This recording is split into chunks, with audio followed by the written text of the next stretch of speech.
High up on a lonely hill stands Orava Castle. It's like a giant stone statue, watching over the village below. Some people say it wasn't built by human hands. Legend has it that the devil himself wanted a fortress there.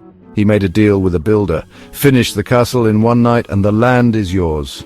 As the sun began to rise, the builder knew he couldn't do it, so he made a pact with evil. The castle was finished, but something terrible happened.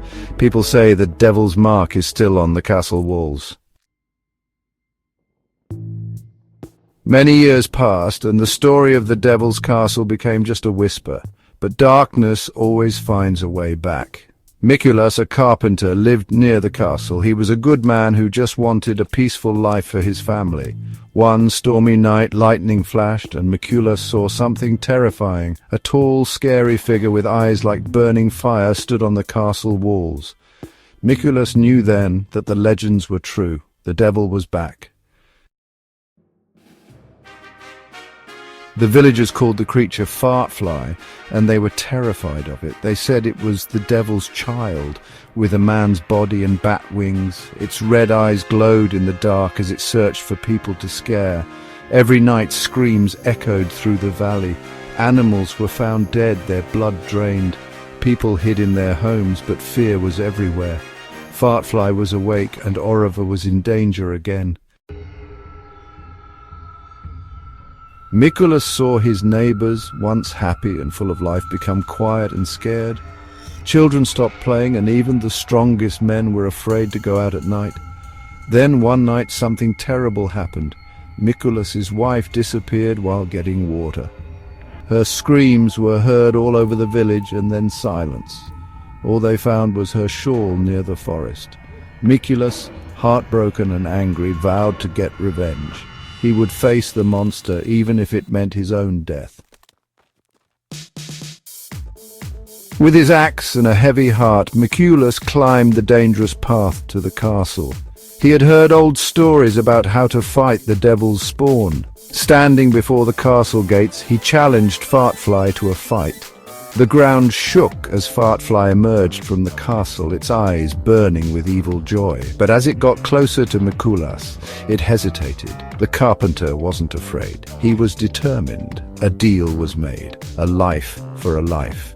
The villagers later whispered about a horrifying scream that night. The scream of a lost soul and a defeated demon. Today, the story of Fartfly still fascinates and scares people. The Fartfly trail goes through the forests around Orava Castle, and some brave people follow it, remembering the demon and its victims. Along the trail, scary wooden statues show scenes from the legend. Tourists come to the castle to hear the stories and feel the spooky atmosphere. They imagine Fartfly flying through the night sky. The legend has become a part of the local culture, both scary and exciting. Was Fartfly a real monster, or was it just a story? The castle keeps its secrets. Some people think the legends are just scary stories, but others say they've seen Fartfly's shadow in the forest or heard its wings at night. They talk about a feeling of dread that falls over the village when the moon is full and the wind blows through the castle ruins. Can fear and belief make a legend feel real? Real or not, the story of Fartfly is still important in Orava.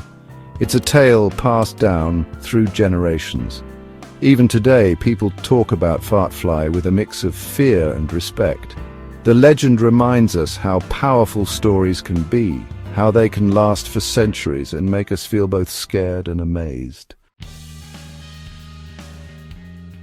Orava Castle is like a memory from the past, a silent watcher of history and legends. Its dark shape against the sky reminds us of the stories it holds. The tales of the Devil's Deal and the evil Fartfly still fascinate and frighten us. Maybe the true legacy of Orava Castle isn't just the history books, but the power of its legends. It's a place where imagination runs wild, where shadows seem to whisper and the past feels very close.